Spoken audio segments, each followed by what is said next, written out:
محترم معزز ساتھیوں، اصول ثلاثہ میں آج ہم 17واں سبق پڑھنے جا رہے ہیں، اور پچھلے کچھ دنوں میں ہم نے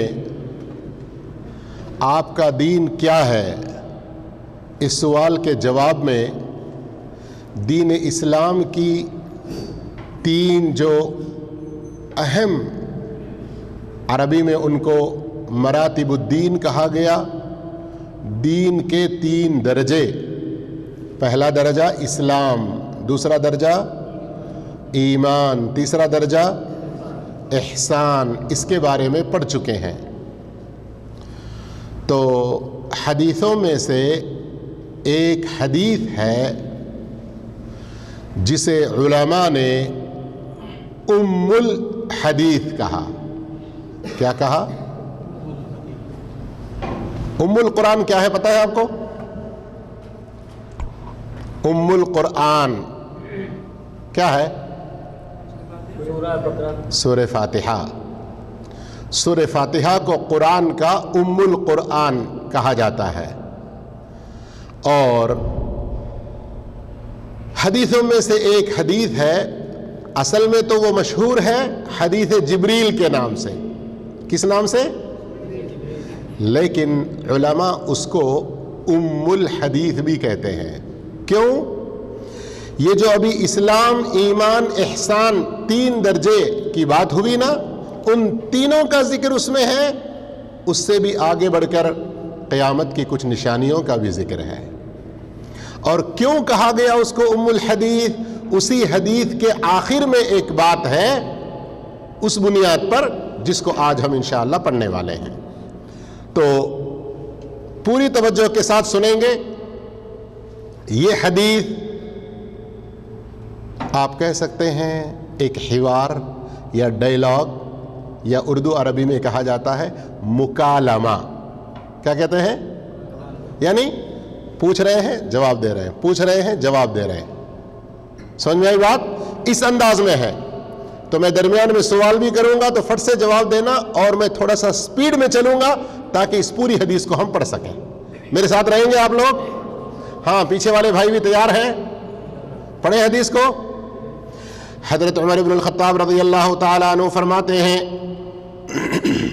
کہ ہم اللہ کے رسول صلی اللہ علیہ وسلم کے پاس بیٹھے ہوئے تھے ایک دن، انتہائی سفید کپڑے پہنے ہوئے اور بہت ہی کالے رنگ کے بالوں میں۔ بال کیسے تھے ان کے؟ کپڑے کیسے تھے؟ سفید۔ فرماتے ہیں عمر بن الخطاب رضی اللہ عنہ، ایک دن ہم اللہ کے رسول صلی اللہ علیہ وسلم کے پاس بیٹھے ہوئے تھے کہ اچانک ایک شخص وارد ہوا، اس کے کپڑے بہت ہی سفید اور اس کے بال بڑے ہی کالے تھے، اس پر سفر کے نشانات بھی نہیں دکھائی دے رہے تھے۔ سفر کا کوئی نشان بھی، آدمی سفر سے آئے تو پتہ چلتا ہے نا، کچھ دھول وغیرہ، کچھ بال ادھر ادھر اڑے ہوئے، اس پر سفر کے نشانات دکھائی نہیں دے رہے تھے، اور اسے ہم میں سے کوئی نہیں جانتا تھا۔ وہ نبی کریم صلی اللہ علیہ وسلم کے قریب بیٹھ گیا، اس نے اپنے دونوں گھٹنے نبی کریم صلی اللہ علیہ وسلم کے دونوں گھٹنوں کے ساتھ ملا دیے، اپنی ہتھیلیوں کو آپ کی رانوں پر بڑے ہی ادب کے ساتھ رکھا، اور پھر پوچھا۔ اب تک وہ جو آدمی آیا اس کی کیفیت بیان ہوئی، کیسا آدمی تھا، کیا تھا، کیسا بیٹھا، وہ سب سمجھ گئے بات کو۔ اب مکالمہ شروع ہو رہا ہے۔ کیا پوچھا پہلے؟ کیا پوچھا؟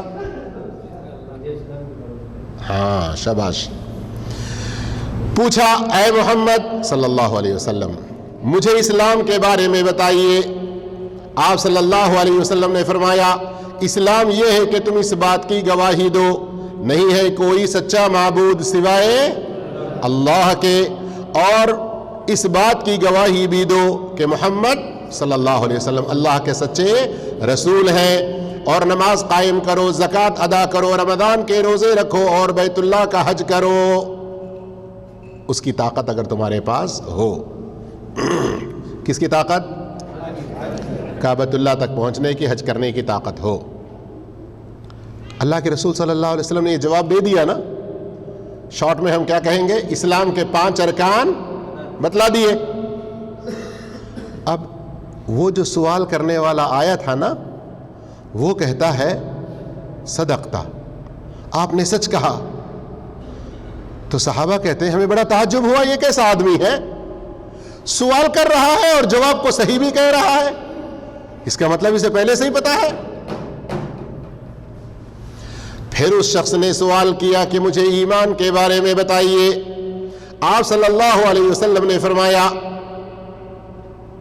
تو اللہ پر، اس کے فرشتوں پر، اس کی کتابوں پر، اس کے رسولوں پر، آخرت کے دن پر اور اچھی بری تقدیر پر ایمان رکھ۔ کتنے؟ ایمان کے 6 ارکان آ گئے اس میں۔ پھر اس شخص نے کہا کہ آپ کی بات بالکل صحیح ہے۔ پھر اس نے پوچھا کہ اچھا بتائیں کہ احسان کیا ہے؟ آپ صلی اللہ علیہ وسلم نے فرمایا، کیا جواب دیا اللہ کے رسول صلی اللہ علیہ وسلم نے احسان کے بارے میں؟ جلدی بتائیں، کل تو پڑھ چکے ہیں نا یار ہم لوگ۔ ہاں، اللہ کی عبادت تو اس طرح کر گویا کہ تو اسے دیکھ رہا ہے۔ اگر تجھے ایسا تصور نہ آ سکے تو یہ یقین رکھ کہ اللہ تجھے دیکھ رہا ہے۔ احسان کیا ہے؟ سمجھ میں آ گئی بات؟ اسلام کے کتنے ارکان؟ 5، ایمان کے، احسان کے 1۔ پھر جبریل امین نے، نہیں، کس نے؟ جو آیا تھا سوال کر رہا تھا، انہوں نے سوال کیا کہ مجھے قیامت کے بارے میں بتائیے۔ فاخبرنی عن الساعہ، قیامت کے بارے میں بتائیے۔ آپ صلی اللہ علیہ وسلم نے فرمایا جس سے پوچھا جا رہا ہے وہ سوال کرنے والے سے زیادہ بہتر نہیں جانتا۔ کیا مطلب؟ قیامت کے بارے میں مجھے کوئی علم نہیں ہے۔ تو اس پوچھنے والے نے کہا مجھے اس کی کچھ نشانیاں بتلا دیجئے۔ آپ صلی اللہ علیہ وسلم نے فرمایا لونڈی اپنے مالکن کو جنے گی اور تو ننگے قدم اور ننگے بدن اور مفلسوں کو دیکھے گا جو بکری چرانے والے ہیں، بڑی بڑی عمارتیں بنانے میں فخر کریں گے۔ پھر وہ شخص چل دیا۔ کتنے سوالات ہوئے؟ اسلام کے بارے میں پوچھا اس نے، اور ایمان کے بارے میں پوچھا، اور احسان کے بارے میں پوچھا، اور قیامت کے بارے میں جواب ملا۔ پھر کیا پوچھا؟ نشانیاں۔ اللہ کے رسول صلی اللہ علیہ وسلم نے کچھ نشانیاں بھی بتلا دی، خاص کر اس کے اندر 2 نشانیاں بتلائیں۔ پھر وہ شخص چلا گیا۔ روایت کرنے والے صحابی حضرت عمر رضی اللہ عنہ کہتے ہیں میں کچھ دیر ادھر ہی رکا رہا، تو آپ صلی اللہ علیہ وسلم نے فرمایا یا عمر اتدری من السائل، یہ پوچھنے والا کون تھا پتا ہے تمہیں؟ میں نے کہا، حضرت عمر کہتے ہیں میں نے کہا اللہ ورسولہ اعلم، اللہ اور اس کے رسول بہتر جانتے ہیں۔ آپ صلی اللہ علیہ وسلم نے فرمایا فَإِنَّهُ جِبْرِيلُ أَتَاكُمْ يُعَلِّمُكُمْ دِينَكُمْ، وہ جبریل تھے جو آئے اور پوچھ رہے تھے، کیوں پوچھ رہے تھے؟ لِيُعَلِّمَكُمْ دِينَكُمْ، تمہارا دین تم کو سکھلانے کے لیے سوالات وہ کر رہے تھے۔ اللہ اکبر۔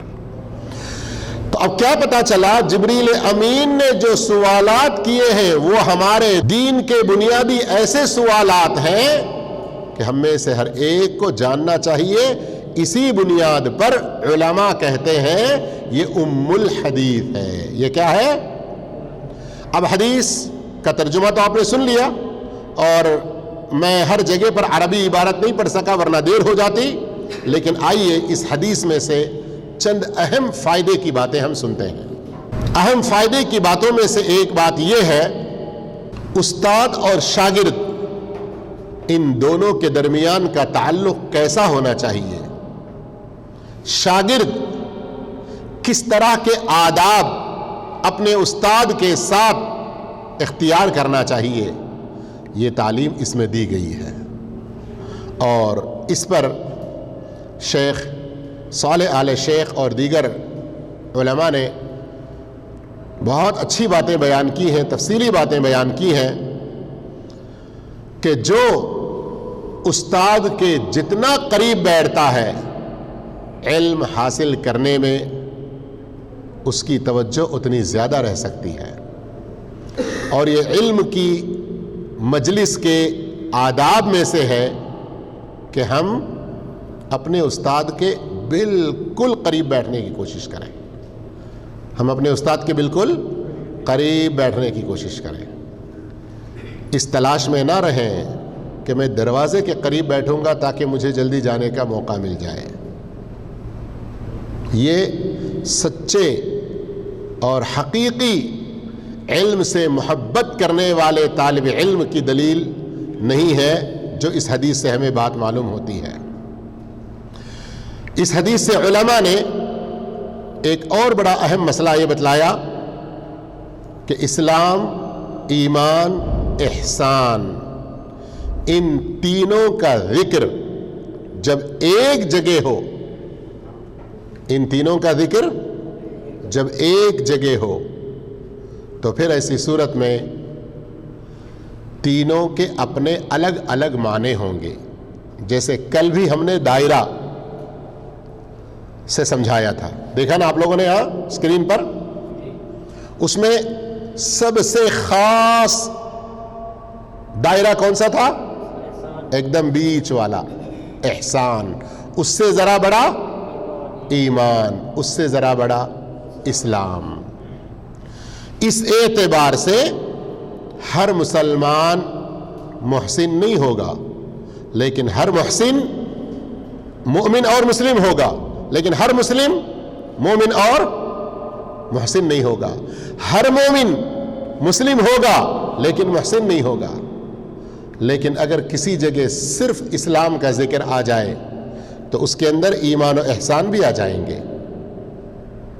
جیسے اللہ رب العالمین نے ابراہیم علیہ السلام سے کہا اذ قال له ربه اسلم قال اسلمت لرب العالمین، اللہ نے ابراہیم سے کہا کہ اسلم، مسلمان ہو جا، مطیع و فرما بردار ہو جا۔ انہوں نے کہا اسلمت، میں تابع فرمان ہو گیا۔ تو کیا نعوذ باللہ استغفر اللہ ابراہیم علیہ السلام مومن نہیں تھے، محسن نہیں تھے؟ وہ تو سب سے بڑے مومن، سب سے بڑے محسن۔ تو صرف اسلام کا ذکر آ گیا تو دونوں بھی آئیں گے، صرف ایمان کا ذکر آ گیا اسلام و احسان بھی آ جائے گا، اس میں صرف احسان آ گیا تو اسلام و ایمان و احسان بھی آ جائے گا۔ لیکن تینوں ایک جگہ آئے تو تینوں کے اپنے اپنے معانی ہوں گے۔ کیا ہے؟ تینوں ایک جگہ آئے تو اپنے اپنے معانی کیا ہیں؟ اسلام، اس کے اپنے ظاہری اعمال، زبان سے لا الہ الا اللہ محمد رسول اللہ کی گواہی، نماز، روزہ، زکوٰۃ، حج۔ ایمان، یہ اپنے دل کے وہ اعمال ہیں جو انسان کو ماننا چاہیے پختگی کے ساتھ۔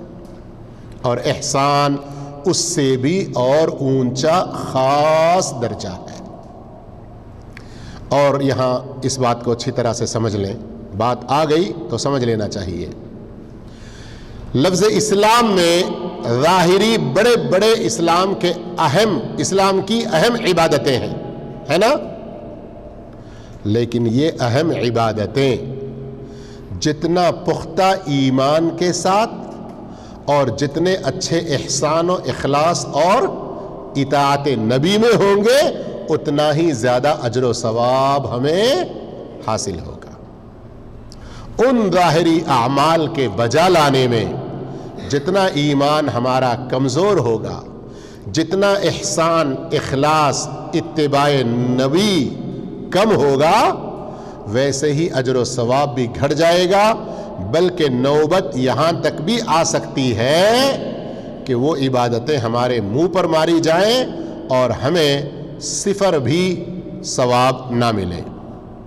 اور یہی اس حدیث کے اندر یہ بات بھی سمجھ لیں کہ اللہ کے رسول صلی اللہ علیہ وسلم نے بالخصوص یہ بتلایا اتاکم یعلمکم دینکم، تمہیں تمہارا دین سکھانے کے لیے آئے ہیں، تمہیں تمہارا دین سکھانے کے لیے آئے ہیں۔ تو یہیں سے کیا پتہ چلتا ہے؟ ہمیں اپنا دین سیکھنا چاہیے، ہمیں اپنا دین سیکھنا چاہیے۔ جہاں کہیں کوئی علم کی محفل ہے، دین کی محفل ہے، وہاں اپنی حاضری کو یقینی بنانا چاہیے تاکہ اپنے دین کا علم ہم سیکھ سکیں۔ اور بات ختم کرنے سے پہلے میں یہ ذکر کرنا مناسب سمجھتا ہوں، اور آپ لوگ اپنے ان بھائیوں تک اس پیغام کو پہنچا دیجیے، دین کی باتوں کو، دین کے علم کو، دین پر عمل کو پیچھے کر کے ہم اگر صرف دنیا کو ترجیح دیے، بہت بڑا نقصان ہمارا ہوگا۔ بعض لوگ یہ خیال کرتے ہیں کہ زیادہ دین نہیں سیکھنا چاہیے، ورنہ جتنا زیادہ سیکھیں گے اتنا زیادہ سوال ہوگا۔ ایسا ہے کچھ لوگوں کا خیال، اس لیے کہ جتنا سیکھیں گے اگر عمل میں ہم پیچھے ہو گئے، کوتا ہو گئے، تو اتنا ہمارے سے سوال ہوگا، ایسا لوگ سمجھتے ہیں۔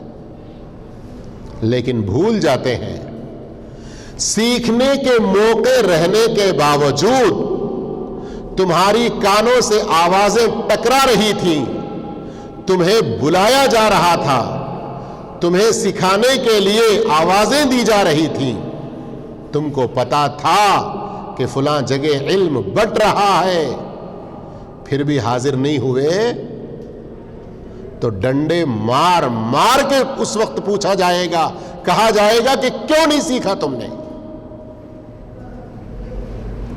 یہ بات بہت سارے لوگ نہیں جانتے ہیں، کیا سمجھتے ہیں سیکھیں گے تو عمل کرنا پڑے گا، نہیں سیکھیں گے تو عمل سے بھی چھٹی، سیکھیں گے عمل میں کوتاہی ہو گئی تو بڑا سوال ہوگا، لیکن بھول جاتے ہیں، اپنے آپ کو شتر مرغ بنا لیتے ہیں۔ شتر مرغ پتہ ہے نا، جب اس کا دشمن اس کے پیچھے ہوتا ہے، بھاگ بھاگ کے تھک جاتا ہے تو کیا کرتا ہے؟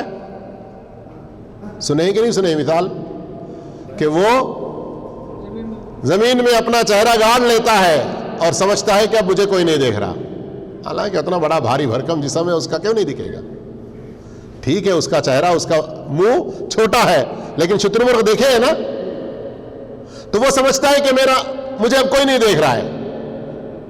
اور ہمارے یہ بیچارے لوگ شتر مرغ کی بھی عقل سے گئے گزرے ہو جاتے ہیں، سمجھتے ہیں کہ اگر علم حاصل کریں گے تو عمل کرنا پڑے گا، علم حاصل کر کے عمل میں کوتاہی کرے تو بڑا سوال ہو جائے گا، لیکن یہ بھول جاتے ہیں کہ کیوں نہیں سیکھا، یہ مار مار کے، کہاں آخرت میں، بعد میں، قبر سے ہی مارا جائے گا بہت سختی کے ساتھ۔ فلا تلیتا ولا دریتا، یہ کہا جائے گا تم نے کیوں نہیں سیکھا، تم نے کیوں نہیں پڑھا، کیوں پڑھنے والے لوگوں کے پیچھے جا کر تم نے سیکھنے کی کوشش کیوں نہیں کی؟ یہ قبر ہی سے ڈنڈے پڑنے شروع ہو جاتے ہیں۔ اللہ سے ڈریں اس مسئلے میں، اللہ سے خوب ڈریں اس مسئلے میں، اور اپنے آپ کو بیوقوفی میں ڈالنے کے بجائے علم کی، عقل کی صحیح روشنی میں آئیں۔ اللہ سب کو نیک توفیق عطا فرمائے۔ والسلام علیکم ورحمۃ اللہ وبرکاتہ۔